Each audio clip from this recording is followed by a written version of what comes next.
শীত পড়তে না পড়তেই চারিদিকে কিন্তু পিকনিক, ঘোরাঘুরি, খাওয়া দাওয়া সমস্ত কিছুর যেন এক আমেজ লেগে গেছে। সব থেকে যেটা প্রিয় সেটা হচ্ছে এই রকম বিভিন্ন রংবাহারি মেলা।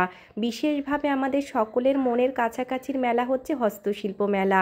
আগে তো কৃষ্ণনগর, কল্যাণী হস্তশিল্প মেলা দেখেছি, দু একবার চাকদাতেও দেখেছি, তবে এই প্রথমবার কলকাতায় এসে কলকাতা হস্তশিল্প মেলা দেখলাম।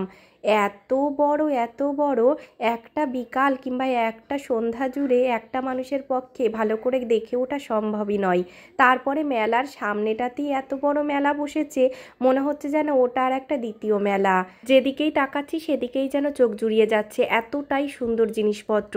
মোটামুটি ঘন্টাখানেক বাইরেটা ঘোরার পরে ভেতরটাই এসেছি, ভেতরের জিনিসপত্রগুলো কিন্তু আরোই সুন্দর।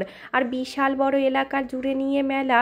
তোমরা যারাই ভাবছো আসছো তারা কিন্তু তাড়াতাড়ি প্ল্যান করে ফেলো। মেলাটা শুরু হয়েছে 21শে নভেম্বর আর চলবে 14ই ডিসেম্বর পর্যন্ত।